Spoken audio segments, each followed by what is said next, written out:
본 방송에서 제공하는 투자 정보는 투자 판단에 대한 조언입니다. 방송에서 제공하는 주식의 가치, 가격 상승 및 가격 하락에 대해서는 방송사에서 보장하지 않습니다.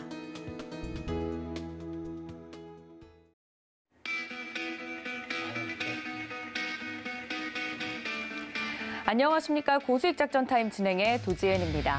이번 주 주요한 기업들의 실적 발표가 계속해서 이어질 예정입니다. 이 뉴욕 증시 같은 경우도 애플, 구글의 모회사죠 알파벳, 마이크로소프트, 아마존 등 굉장히 굵직한 기업들의 실적 발표가 이어지고요. 국내 기업들도 마찬가지입니다. 이번 주 증시 작전은 어떻게 세우면 좋을지, 또 오늘 작전은 어떻게 세우면 좋을지 전문가님들 모시고 이야기 나눠볼 테니까 저희와 끝까지 함께해 주시기를 바랍니다. 자, 그렇다면 첫 번째 글로벌 이슈 짚어주실 전문가님 모셔보도록 할 텐데요. 신승용 명지대 경제학과 겸임 교수님 모셔보도록 하겠습니다. 교수님 어서 오세요. 네, 안녕하십니까. 네, 늘 이 시간 함께해 주시면서 이 전반적인 거시경제 짚어주고 계시는데요. 역시나 많은 투자자분들이 기다리고 있는 것, 11월 FOMC 회의 결과일 것 같습니다. 75bp가 시장에서는 거의 확실시되고 있다고 하는데 향후 긴축 강도 약해졌으면 좋겠다 하는 바람 말고 어떤 시나리오들이 또 있을까요? 네, 일단 시장 내에서 지난주 월스트리트저널이 이런 얘기를 했었죠. 11월 달은 75bp 인상 거의 확실시된다. 하지만 시장에서 우리가 기대하고 있는 부분은 그 이후 12월부터는 긴축 강도가 약해질 가능성이 상당 부분 높다라는 기사. 이 부분이 실제로 시장에 영향을 크게 미치면서 지난 주말 미국 증시 상승 마감하는 그런 모습 나타냈었다라는 점. 시장은 이런 부분에 주목을 하고 있습니다. 지금 현재까지의 상황보다는 앞으로의 상황에 더 주목을 하고 있다. 그리고 지금 현재의 상황은 어찌 보면 이미 반영될 만큼 시장의 어떤 그 지수의 움직임은 반영이 되었다라는 그런 분위기가 물씬 풍겨지게 되면서, 그리고 저점에 대한 기대감이 상당 부분 높아지게 되면서 시장은 오히려 앞으로의 미래에 관련된 부분, 이런 부분들에 조금 더 포커스를 하고 있다라는 점. 이 부분이 바로 지난주 미국 시장의 어떤 그 주간 흐름을 한번 결론을 내보는, 한번 평가를 해보는 그런 상황이 아니었나 생각이 됩니다. 우리 시장도 비슷한 상황이다라고 보셔야 될 것 같은데, 문제는 이렇습니다. 우리는 이제 11월과 12월 금융통화회의가 있는데, 우리나라 같은 경우에는 금융통화정책회의에서 실질적으로 금리 결정은 11월이 공식적으로는 마지막이 되겠습니다. 그리고 12월에 열리는 금융통화위원회에서는 금융안정회의라는 이름으로 통상적으로 금리 결정은 하지 않고, 금리 인상의 어떤 룰은 정하지 않고 금융시장을 안정시키기 위한 대책 마련을 위한 그것을 아젠다로서 12월 금융통화위원회가 열린다라는 점. 물론 시장이 급박하게 돌아가게 되면, 금융시장이 급박하게 돌아가면 금리 결정을 그때 12월에도 단행을 할 가능성도 상당 부분 있습니다. 하지만 지금 현재까지는 일단 11월에 금융통화위원회가 올해 있을 우리나라 마지막 금리 결정, 금리 인상의 어떤 그 결정 회의다라는 점 같이 한번 생각을 해보실 필요 있어 보이고요. 이제 FOMC는 2번이 남았습니다. 11월과 12월. 이번에 75bp 자이언트 스텝을 단행을 하게 된다면 미국의 지금 기준금리 3.25%가 되겠습니다. 여기서 75bp 0.75%를 인상하게 되면 4.0%가 되죠. 이 4.0% 우리나라 금리차가 상당 부분 이제 더 현격하게 벌어지게 되는 그런 상황.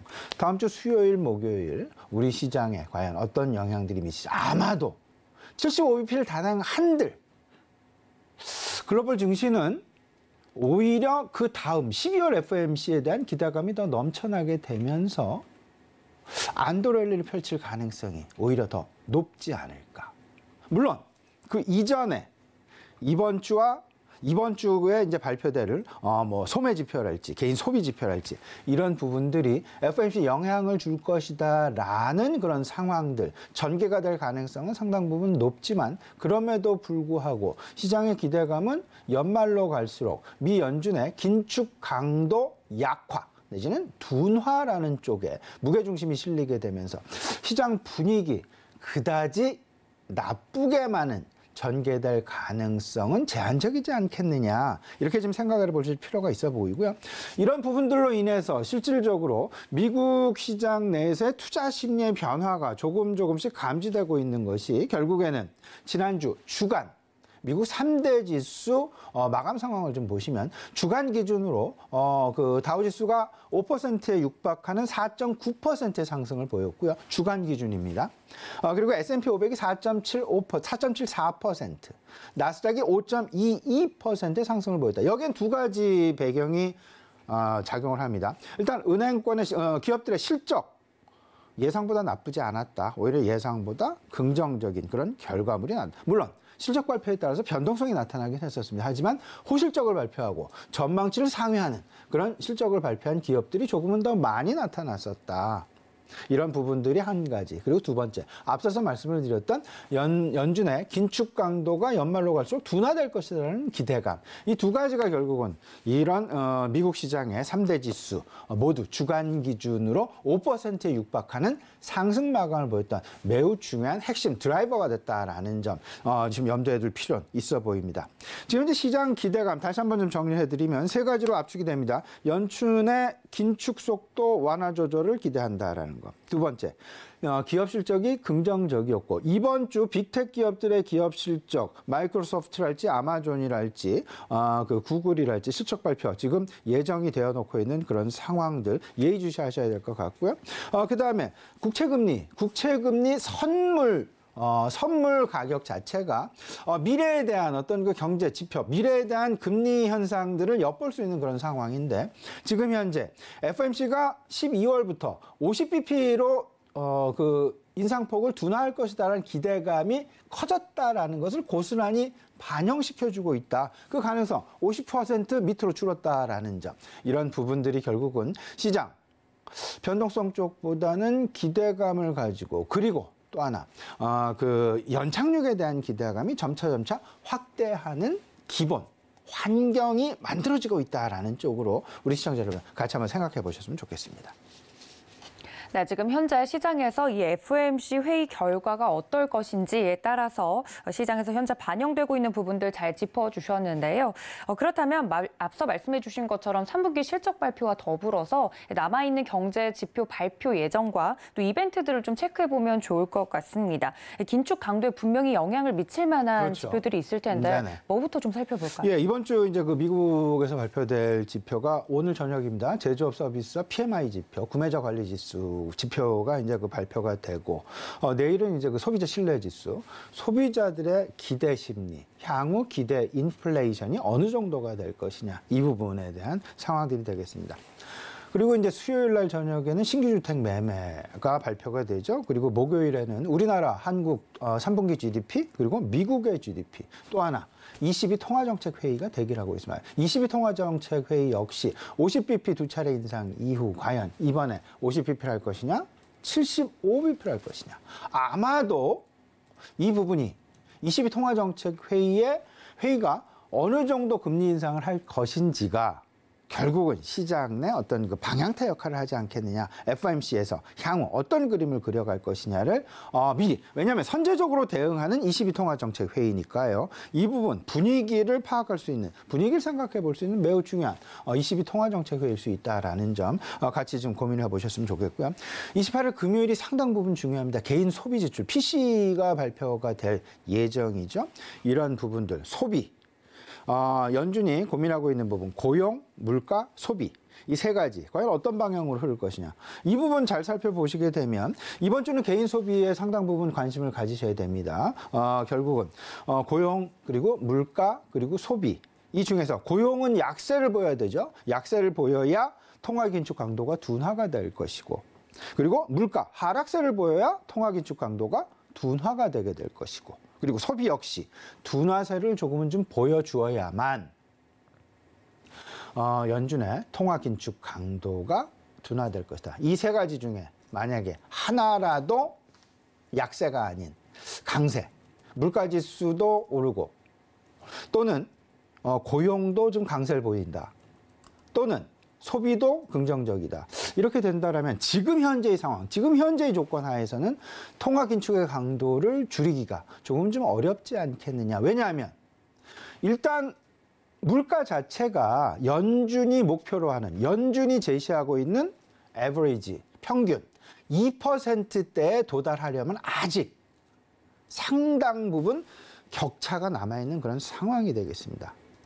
이런 상황들을 과연 그러면 다른 부분, 고용이 긍정적이고 소비가 긍정적이라면 연준 입장에서는 마음 놓고 금리 인상을 더 추가적으로 단행을 시키면서 물가 잡기에 총력을 기울일 수 있는 그런 분위기가 형성되기 때문에 오히려 시장은 연준이 고민을 하게끔 만드는 그런 경제지표의 발표를 원하고 있다라는 점. 따라서 함부로 쉽사리 물가만을 잡기 위해서 연준이 금리 인상을 하는 것이 아니라 고용이 다소 약화가 된다라면 연준은 고용을 유지시키기 위해서 고용의 둔화세를 저지시키기 위해서 금리 인상의 강도를 둔화시킬 수밖에 없다. 이런 다소간의 혼란스러운 조금 좀 한쪽만 신경 쓰게 하지 않는 다방면으로 신경 쓰게 만드는 그런 상황. 그런 상황의 전개를 오히려 시장은 기대하고 있다라고 보셔야 될 것 같습니다. 지금 그리고 소비 부분이 상당히 중요하다고 말씀을 좀 드리는데 이번 주 목요일 미국의 3분기 GDP 발표가 예정이 되어 있죠. 다들 알고 계시는 부분인데 3분기 GDP는 소비와 투자와 정부 지출과 그다음에 수출입에 의해서 결정이 됩니다. 근데 미국의 GDP는 소비가 70%를 차지하고 있습니다.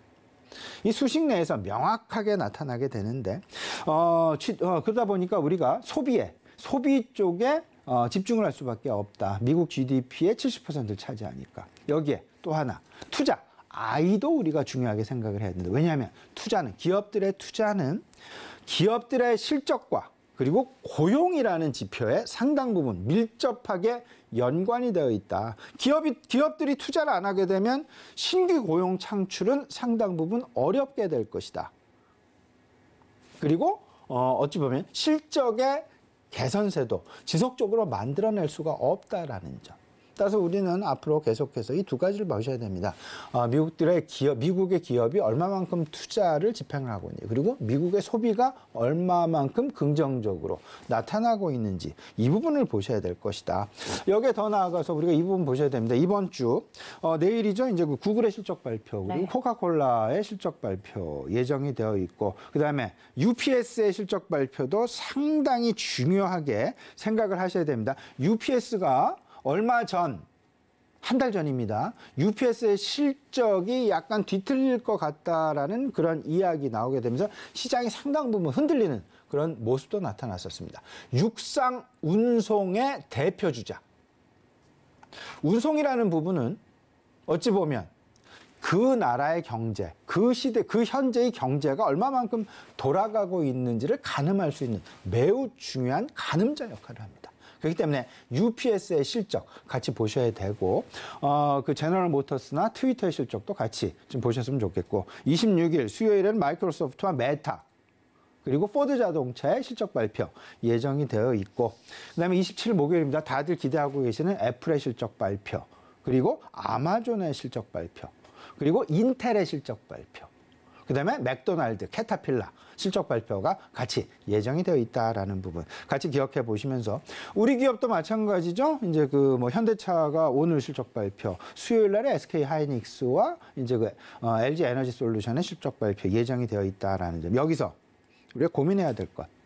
통화 긴축을 계속한다고 해서 바로 기업 실적에 연결이 되지는 않는다. 분명히 시차가 존재하게 된다. 1단계는 금융시장에서 발휘가 되고 그 다음 단계 2단계에서 실질적인 실물 경제로 파급 효과가 나타나게 되는데 그 파급 효과가 나타나는 첫 단추가 바로 기업 실적일 것이다. 아직 통화 긴축에 대한 뚜렷한 영향이 기업 실적에는 명확하게는 아직은 반영이 100%는 되지 않았다라는 점까지 아우르시면서 전체 점차 그런 시차들이 어떻게 반영이 돼 가는지 4분기 실적에는 어떤 모습을 보여줄지 이런 부분들까지 같이 생각을 좀 해보시면 좋지 않을까 말씀드려봅니다. 네, 이렇게 자세하게 경제 지표와 더불어서 이 남아있는 이벤트들까지 짚어봐 주셨습니다. 정말 이 시차를 잘 생각을 하시면서 투자를 하셔야 될 것 같은데요. 자, 그렇다면 두 번째 우리 교수님께서 직접 뽑아주신 히든 이슈로 넘어가 보도록 하겠습니다. 레고랜드 사태, 많은 투자자분들이 잘 알고 계실 것 같은데요. 이 사례를 좀 보면서 유동성이 정말 불안한 상태까지 왔구나라고 많은 투자자분들이 느끼고 계실 것 같습니다. 이게 회사채를 발행하는 것까지 영향을 혹시나 미치지 않을지 이 증권시장에 투자하시는 분들이 걱정이 크실 것 같은데요. 자세한 히든 이슈 짚어주시죠. 네, 저는 일단 결론부터 말씀을 드리면 그 지난주 목요일 금요일에 있었던 유동성 이슈, 증권주랄지 건설주랄지 이런 부분들의 이슈가 현실화가 되기에는 우리 경제가 아직까지는 상당 부분 탄탄하다라는 쪽으로 네. 저는 우리 시청자 여러분 너무 크게 염려는 하지 마시다라는 쪽으로 조금은 좀 뭐 제 개인적인 의견입니다만은 말씀을 좀 드리고 싶습니다. 지금 현재의 상황 정말로 그 ABCP랄지 부동산 PF 그 자체가 부러지면서 소위 말해서 이제 부도가 나게 되면서 시장에 파급 효과를 미치게 될 것이냐. 저는 그 부분에 대한 가능성은 상당 부분 제한적이다라고 말씀을 드릴 수 있을 것 같습니다. 두 가지로 나눠집니다. 부동산 PF도 그렇고 ABCP도 마찬가지고 뭐냐 하면 신규 발행이 되는 부분이 있고요. 기발행이 된 부분에 부도가 나는 경우가 생기게 됩니다. 네. 근데 저는 기발행된 부분에 대한 부도 가능성은 제한적이고 오히려 신규로 발행되는 규모가 그 앞으로 좀 줄어들 가능성이 상당 부분 높을 것이다. 부도의 위험성보다는 신규 발행의 규모가 줄어들 것이다. 시장 규모가 작아질 것이다. 라는 쪽으로 생각을 하시는 것이 저는 맞지 않나라는 생각이고요. 물론 시장에서 걱정하고 있는 부분, 이런 부분들이 전반적인 채권 시장으로 확산이 되면서 유동성 사태를 야기시킬 것은 아니냐라는 불안감 있는 것이 사실입니다.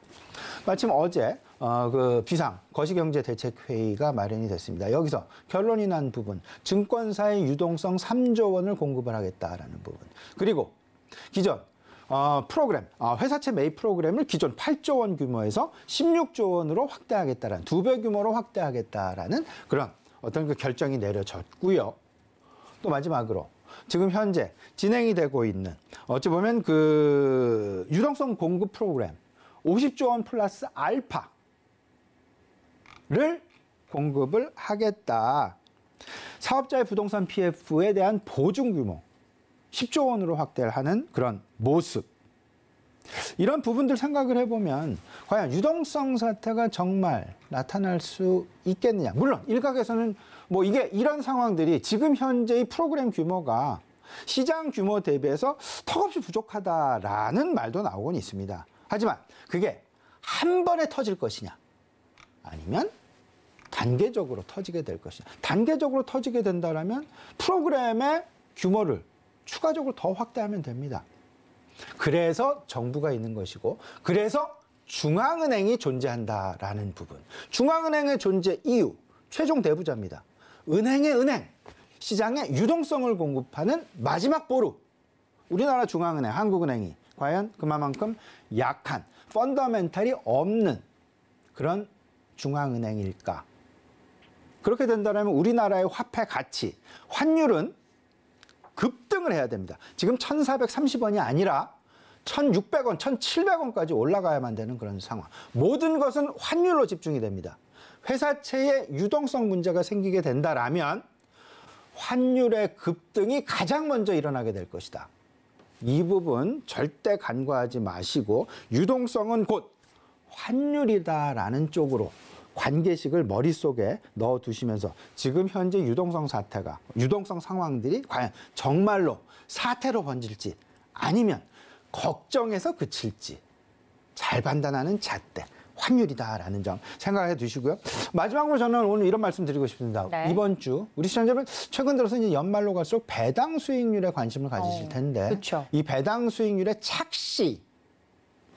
착시를 좀 고민해 보셔야 됩니다. 지금 이제 배당 락은 작년 배당금을 기준으로 해서 올해 12월 28일 배당 락이 형성이 됩니다. 근데 실질적으로 배당을 받는 금액은 2022년 실적을 중심으로 봤습니다. 배당 락의 차이가 내가 실질적으로 내년에 받는 배당금보다 더 클 수 있다라는 점. 이 착시 절대 잊지 마시고요. 지금 배당 수익률 자체도 지금 현재 주가가 많이 하락되어 있는 그런 상황이 되겠습니다. 배당 수익률이 뭐 작년 제일 높았던 효성 TNC 같은 경우 지금 현재의 주가를 생각하면 배당 수익률이 작년 기준 100년 배당금 기준을 생각을 해보면 무려 17.6%에 다다르게 됩니다. 이게 과연 맞는 배당 수익률이냐? 분명히 착시가 존재한다.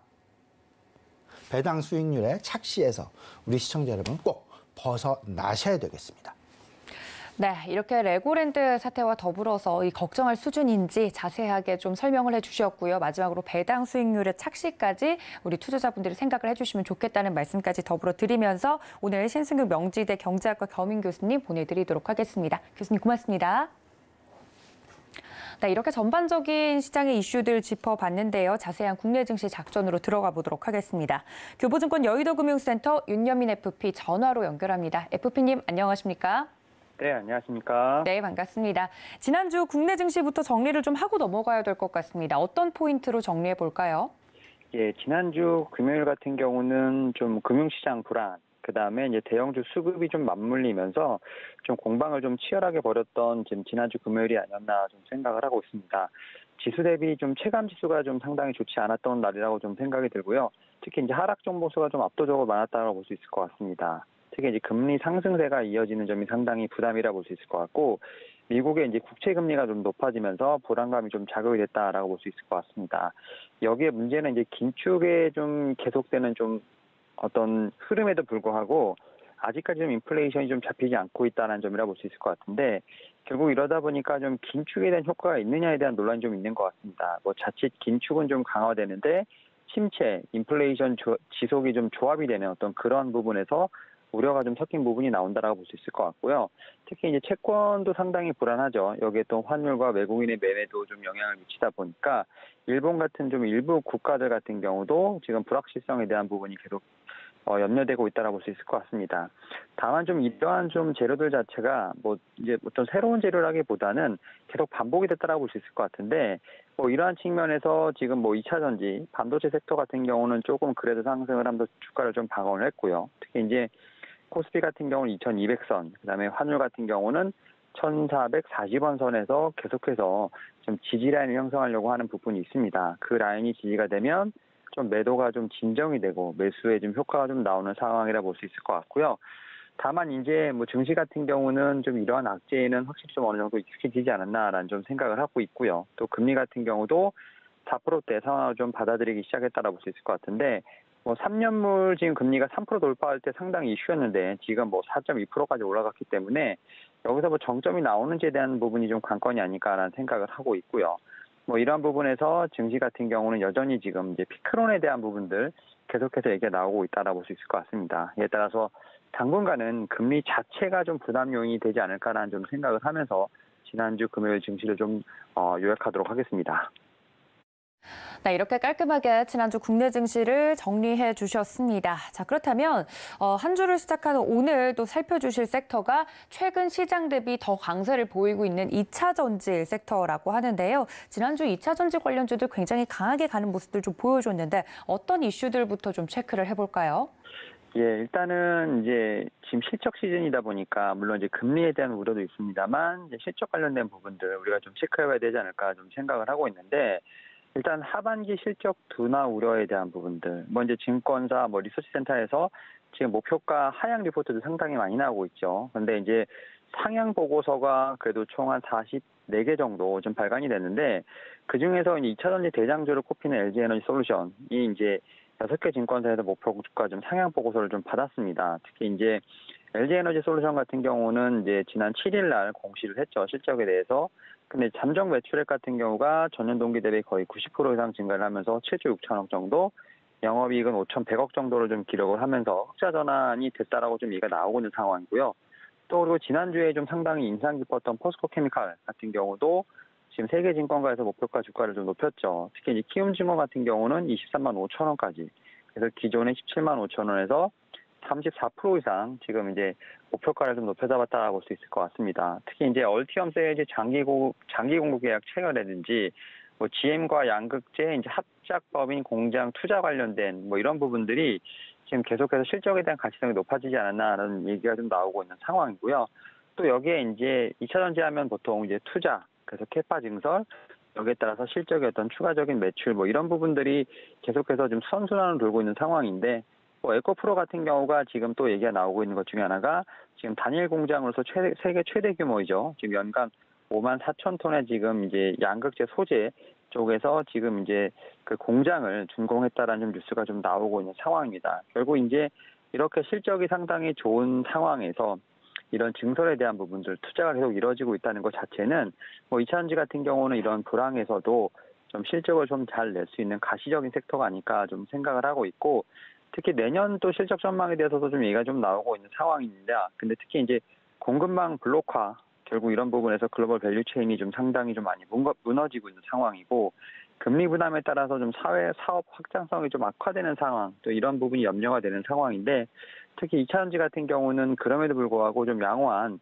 좀 긍정적인 좀 전망이 나오고 있다고 볼 수 있을 것 같습니다. 특히 이제 전기자동차 확산에 대한 부분들, 이런 부분들이 좀 견조한 수요 증가세가 좀 기대된다 볼 수 있을 것 같고, 여기에 이제 미국이라든지 중국에서의 어떤 그 전기차 판매가도 좀 올라가고 있고, 여기에 또 이제 배터리 업계 같은 경우는 미국과 중국의 갈등이 오히려 좀 득이 될 수 있다라는 부분들, 이런 부분을 통해서 뭐 2차전지 섹터 같은 경우는 3분기 실적뿐만 아니라 내년 여기에 또 정책적인 모멘텀까지 반등 수혜가 예상되고 있는 부분이 있기 때문에 현재 상황에서 가장 좀 믿을 만한 섹터가 아닌가라는 좀 생각을 하고 있습니다.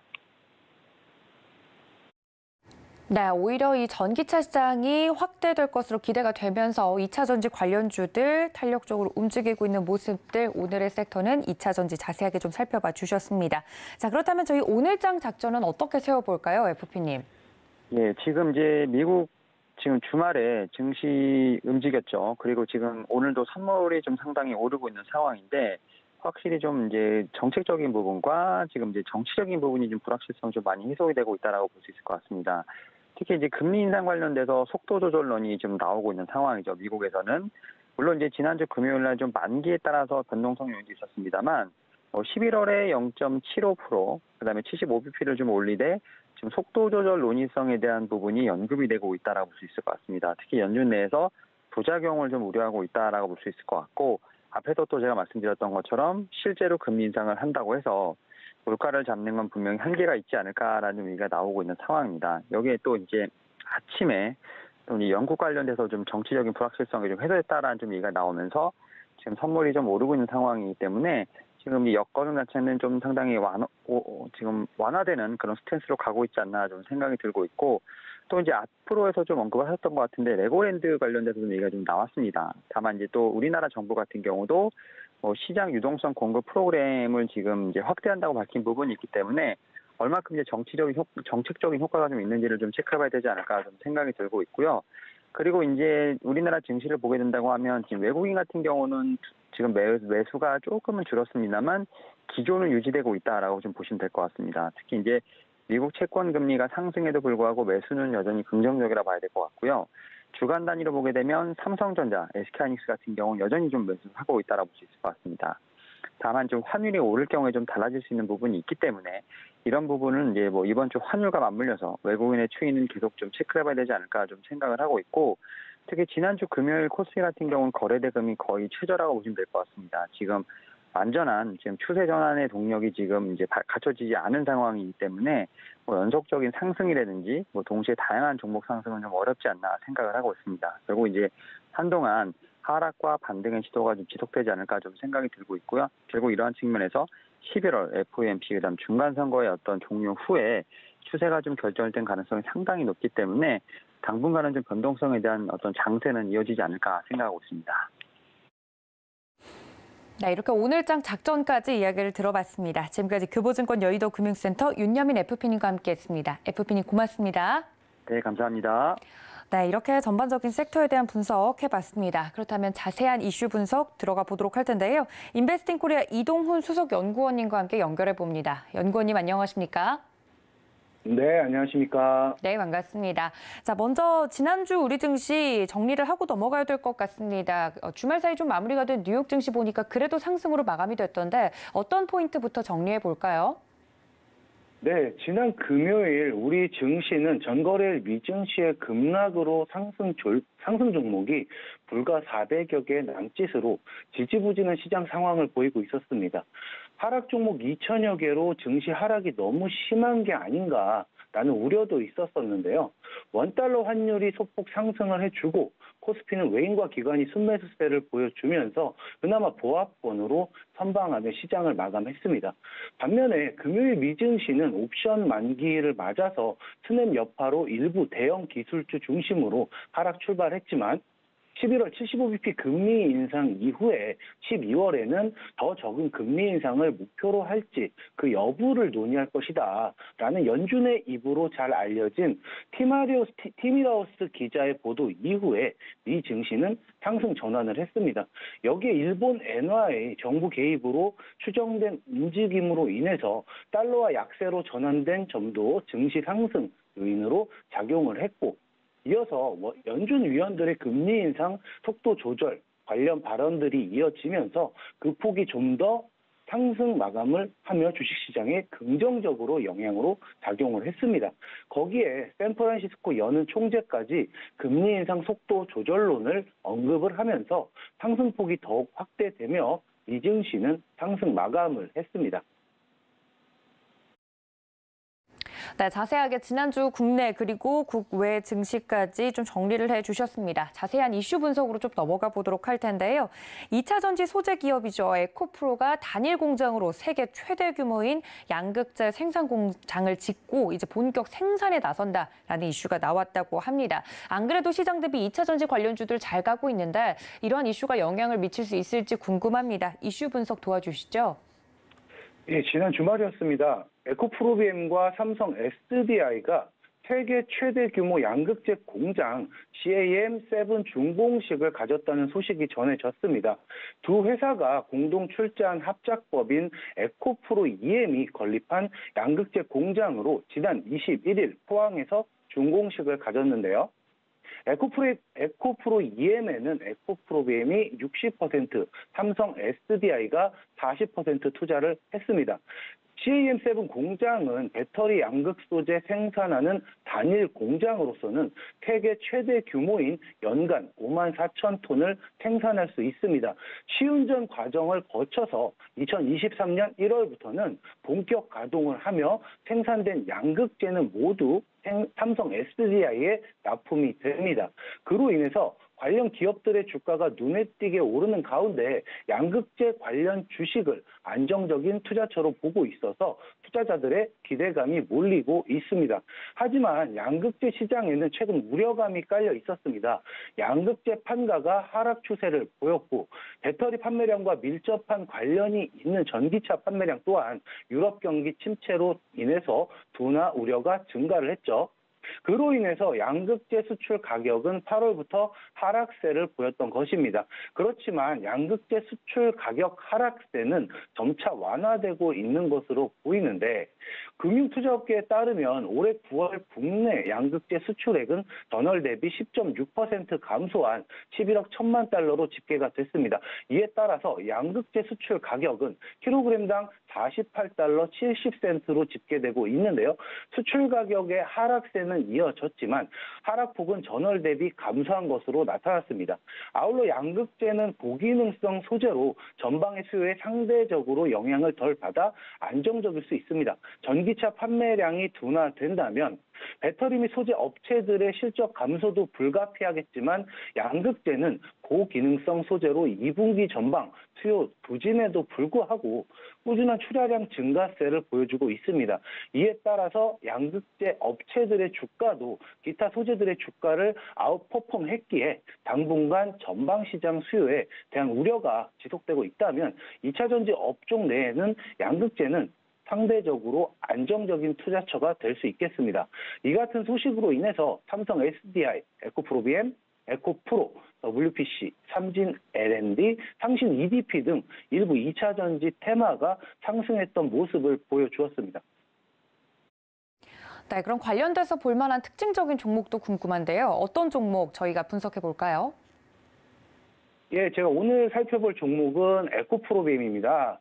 지난주에도 2차 전지 섹터 대장주인 LNF를 소개해 드렸었는데요. 방송 당일에 상승 모멘텀이 너무 좋아서 말씀을 드렸었는데 그날 하루 동안 주가가 상승을 하면서 시총이 굉장히 무거운 종목임에도 불구하고 7%의 상승을 보여줬었습니다. 그래서 오늘 또한 방금 전 이슈 체크해드린 양극재 콜라보를 멋지게 이루어내고 있는 에코프로비엠을 가져와 봤습니다. 에코프로비엠은 에코프로의 2차 전지 소재 사업 부문이 물적 분할되어 설립된 업체입니다. 리튬 2차 전지용 양극화 물질과 전구체 등을 제조하는 업체고요. 하이니켈의 양극화 물질을 중심으로 NCA 분야의 스미토모 금속 광산에 이어서 세계 2위의 시장 점유율을 확보하고 있습니다.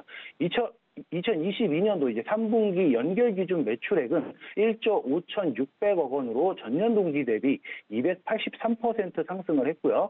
영업이익 또한 1,409억 원으로 전년 동기 대비 246% 이상 상승을 하고 있습니다.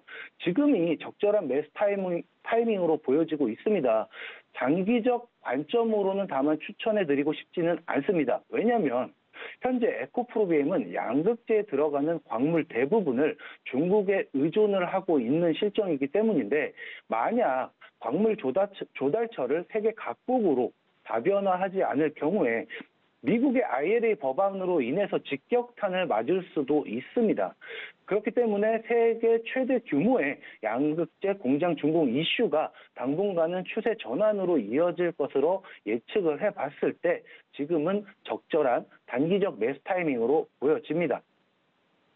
차트를 보면은 현재 전일 10만 6,400원의 종가가 이루어진 상황에서 그 조정이 들어온다면 98,500원 부분이 굉장히 매력적인 가격대이긴 하지만 그 상승 추세를 현재 보이고 있는 상황에서 조정이 그쯤까지 오지는 않으리라 예상이 됩니다. 그렇기 때문에 10만 3천원에서 10만 6천원대의 진입가가 적절해 보입니다. 11만 원에서 11만 5천원 강한 저항 라인이 형성돼 있습니다. 61일평과 121일평이 저항 라인인데요. 상승 탄력을 받으면서 저항 라인을 돌파 안착해준다면 12만 원까지의 상승세를 예상해 보겠습니다. 다만 시총이 10조에 달하는 굉장히 무거운 종목이므로 큰 폭의 상승에는 큰 수익 얻기에 다소 시간이 걸릴 수 있습니다. 다시 한번 정리를 해드리면 진입가는 10만 5천 원. 목표가는 12만 원, 손절가는 98,500원입니다. 단기간 상승 추세를 이룰 때 짧은 익절로 수익 실현하시기 바라겠습니다. 네, 오늘의 특징적인 종목 에코프로비엠까지 만나봤습니다. 자세하게 가격 전략 전달해드렸으니까 이 점까지 참고 부탁드리고요. 연구원님 마지막으로 오늘 시장 작전 어떻게 좀 저희가 세워볼까요? 네, 미증시의 상승분이 연준의 금리 인상 속도 조절 기대 심리 반영으로 인해서 상승 전환한 점은 우리 증시에 긍정적인 영향을 줄 것으로 전망을 해봅니다. 특히 미증시에서 필라델피아 반도체 지수 또한 상승한 점도 우호적으로 보이고요. 더 나아가서 일본의 외환 시장 개입과 더불어 연준의 금리 인상 속도 조절 기대와 달러와의 약세, 미국의 단기 국채 금리 급락에 따른 장단기 금리 역전 현상 완화 등도 투자 심리 개선에 긍정적으로 작용할 것으로 보여집니다. 이에 힘입어서 원달러 환율이 아마 하락 출발할 것이고요. 원화 강세 기조는 최근 유입되고 있는 외국인의 수급에 긍정적인 영향을 줄 것으로 예상해 봅니다. 더 나아가서 특정 주요 체크 포인트로 제가 한 가지 말씀을 드리면요. 이번 주 우리 증시엔 특정 나라의 특정 환율이 문제 제기가 되지 않는 시장 상황이 이루어져야 합니다. 파운드화의 상승, 중국의 위엔화 정책, 일본의 엔화 강세 등 원달러 환율을 비롯한 환율 뉴스가 나오지 않는 한 주가 된다면 국내 증시 상승 탄력과 3분기 실적 시즌 기대감과 함께 더욱더 탄력받을 수 있는 시장 상황이 될 것이다 라고 여겨지고요. 오늘 증시 전망은 여기까지 말씀드리도록 하겠습니다. 네, 지금까지 인베스팅 코리아 이동훈 수석 연구원님과 함께 작전 세워봤습니다. 연구원님 고맙습니다. 네, 감사합니다.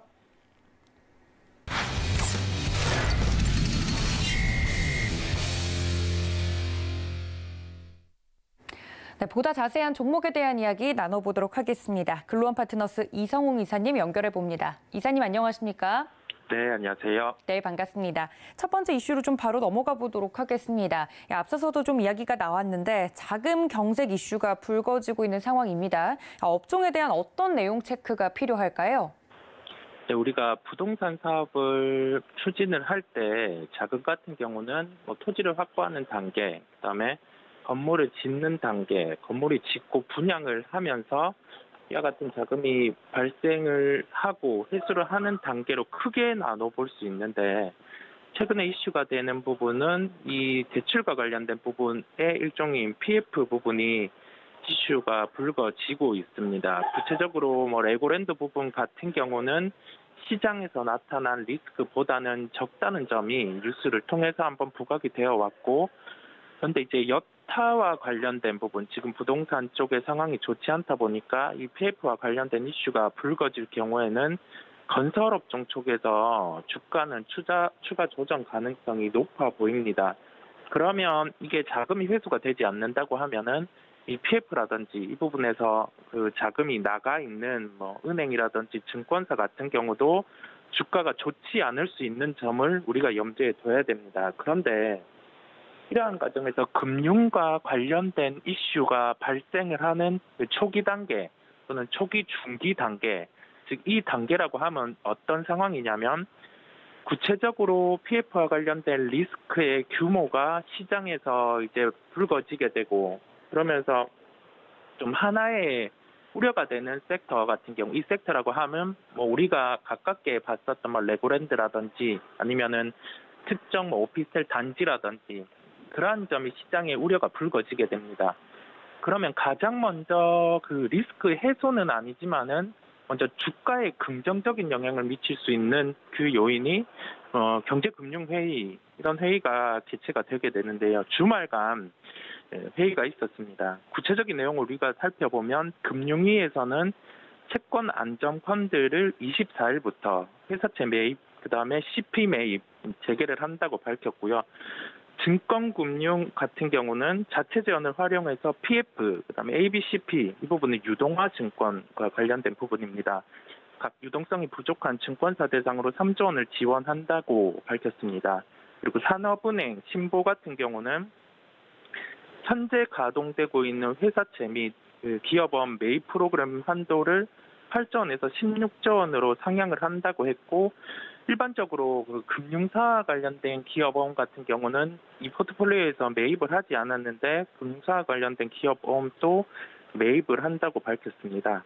그리고 기재부 같은 경우는 기존의 시장 안전 조치를 추구하고 있는 그 부분에 더해져서 유동성 공급 프로그램을 50조 원 알파 규모로 확대를 한다라고 했습니다. 여기에서 우리가 알 수 있는 점은 일단은 첫 번째 좀 불거진 초기에서 중기 상황을 미리 방어를 하기 위해서 구체적으로 그 채권과 관련된 부분, 그다음에 PF, ABCP, 기업어음 이와 관련된 부분에 유동성을 더 늘린다고 밝혔고요. 이 부분에서 우리가 알 수 있는 점은 문제가 해결되었다라는 점이 아니라 이 문제가 불거지는 상황에서 좀 하나의 위험이 있을 때 그 위험 같은 경우를 좀 방지를 하고 가는 차원의 자금이 풀어졌다라고 해석을 하면 되겠습니다. 이게 만약 해결이 되는 단계라고 하면은 우리가 건설업종, 그다음에 금융업종 같은 경우는 추세적으로 빠르게 돌아설 수 있는데 이게 해결되지 않은 단계다 보니 오늘 같은 경우는 반등이 나타날 수 있지만은 그 반등 안에서 좀 건설이라든지 금융 쪽을 빠르게 추격을 하기보다는 현재 상황에서 건설업종의 컨디션을 볼 필요가 있고, 그다음에 한 이 정도 가격대, 그러니까 종목으로 보면 이 정도 가격대까지 떨어졌을 때는 매수를 한다는 게 아니라 매수에 대한 고려가 필요한 그런 준비가 필요한 구간이라고 하겠습니다. 이 점을 우리가 생각을 하고 무작정 이 부분에 대해서 금융에 대한 이슈가 시장에 불거질 때는 그만큼 한 번에 해결되는 게 아니라 좀 장기화되는 국면, 이 장기화라고 하면은 한 6개월에서 1년 같은 경우는 쓰러질 수도 있는 점을 우리가 생각을 하고 너무 빠르게 조바심을 내지 말고 종목들 컨디션을 체크할 필요가 있겠습니다. 네, 그렇다면 관련돼서 볼만한 오늘의 종목 어떤 종목일까요? 네, 종목은 현대건설을 말씀드립니다. 어제도 말씀드렸지만 이 종목을 빠르게 매수를 해서 매매 대입을 해서 우리가 수익을 가지고 간다라는 개념보다는 지금 시장에서 중심이 되고 있는 이슈 안에서 왜 이 부분이 이슈가 되고 그러면 어떤 영향을 미칠 수 있을까 기업 측면에서 점을 생각해 보자는 점에서 말씀을 드리는 겁니다. 하반기로 갈수록 지금 우리 주택 건설과 관련된 부분, 구체적으로 민간 주택 건설 같은 경우는 상반기에 원자재 가격 상승 영향으로 이루어지지 않았습니다. 대부분 이루어지지 않은 상황이면 건설사 같은 경우가 여기에 대한 충당금을 반영을 해야 됩니다. 왜냐하면 이게 건설을 하고 분양을 해야지 건설사들은 회수를 할 수 있는데 그렇지 않기 때문에 이 공사에 대한 예정이 길어지고 아니면은 이 길어진 측면에서 좀 비용이 더 나가게 되기 때문에 그와 관련된 국내 주택 건설 비용이 하반기부터는 반영을 해야 됩니다. 가깝게는 3분기 실적 발표부터 충당금 반영의 가능성이 있습니다. 그리고 자금 경색 이슈 같은 경우가 지금 불거진 상황에서 국가에서 대책을 내세웠기 때문에 오늘 건설주는 좀 반등을 강하게 할 수는 있어요. 그런데 이 부분에서 우리가 건설주를 봐야 되는 타이밍은 뭐냐면 이 우려가 불거지면서 마무리되는 단계, 즉 공사가 재개되면서 정부에서 지원을 통해서 여기에 대한 손실을 보전을 해주는 단계가 나타난다든지 그 점을 주목을 해야 되고 그다음에 금리 인상 시점 막판에는 봐야 되는 업종이기는 해요. 미국에서 금리에 대한 상승 톤을 조절을 했고 우리나라 같은 경우도 자금 경색 이슈가 있으면은 금리를 당장은 그 스텝 자체를 위로 강하게 안 할 수 있는데 이게 금리를 인하하는 기조로 돌아섰다라고 생각하면 상당 노산입니다. 금리 인상의 톤 같은 경우에 조절 정도로 보면 되고 지금 금리 인상에 대해서 톤의 정도의 조절, 그다음에 이 금리 인상 같은 경우 기조는 변하지 않았다는 점에서 좀 급하게는 안 봐도 되는 업종이라는 점을 우리가 생각하고 오늘의 반등이 강하게 있으면 이것을 추격해야 되는 게 아니라 그래도 업종의 컨디션을 계속 체크해 봐야 된다라는 결론이겠습니다. 가격 접근은 3만 원대 접근 가능한데 이 3만 원대에 도달하더라도 지금과 다른 그 상황에서 그 건설업종의 컨디션을 체크할 필요가 있다는 점을 강조드리겠습니다. 네, 이렇게 유동성 공급 이슈와 더불어서 오늘의 특징주 현대건설 자세하게 말씀을 좀 드렸습니다. 대응 작전까지 알려드렸으니까 여러분들 이 점까지 참고 부탁드리고요. 다음 이슈로 좀 넘어가 보도록 하겠습니다. 미국 시장 금리 인상 톤의 조절로 반등이 나오고 있는 모습인데 시장에서는 이 긴축에 대한 속도를 좀 늦출 수 있지 않을까 하는 기대가 또다시 떠오르고 있습니다. 관련돼서 저희가 주목할 점 정리해 주신다고요? 네, 조정 시장 안에서도 기술적인 반등이든 아니면은 워낙 바닥으로 빠지는 단계 안에서 좀 바뀔 수 있는 톤이 조그만 거가 나오면 이런 식으로 급반등이 나타나기도 합니다. 그러면 이런 상황에서는 시초에 매매에 대입을 해서 붙었다가 매매 관점으로 한 3%, 4% 이익이 나면 종목을 덜어내기도 하고 그런 대응으로 현금을 적어도 50%는 늘리고 아직은 봐야 되는 시장이라는 점을 말씀을 드리겠고요. 미국 시장이 바이오, 에너지 업종에 강세에 있었습니다. 에너지 업종은 우리나라와 성격이 다르기 때문에 좀 노내려하고 바이오라든지 과대납부 성장주 같은 경우는 반등 여부를 체크하면서 시가 기준으로 매매 정도 대입이 가능하다는 결론이겠습니다. 네, 관련돼서 그럼 특징적인 종목은 어떤 종목을 볼까요? 네, 종목은 셀트리온 헬스케어입니다. 반등이 나올 때, 주가가 빠지고 나서 반등 나올 때는 시장에서 절대 주가, 즉 차트를 보든 전저점을 보든 그 정도 가격대에서 크게 반등하지 않은 낙폭과대 쪽으로 우선 반등이 나오기 마련입니다. 이익 증대보다 시총 상위주 흐름이고 전저점에서 시장 반등 시 수급이 유입 가능하다는 점을 포인트로 삼아서 접근하시면 되겠습니다. 가격 접근은 63,400원대 접근 가능합니다. 네, 이렇게 마지막 특징적인 종목 셀트리온 헬스케어까지 만나봤습니다. 가격 접근선 말씀드렸으니까 이 점까지 참고 부탁드리고요. 지금까지 종목에 대한 이야기 글로원 파트너스 이성우 이사님과 함께했습니다. 이사님 고맙습니다. 네, 감사합니다. 네, 저희 이렇게 장전 전략 모두 세워드렸습니다. 장중에는 매매 시그널 통해서 인사드릴 텐데요. 본 방송에서 제공해드린 정보는 투자 판단에 대한 조언일 뿐 해당 주식의 가치나 수익률을 보장하고 있지 않다는 점까지 알려드리면서 저는 잠시 뒤에 다시 인사드리겠습니다. 시청해주신 여러분 고맙습니다.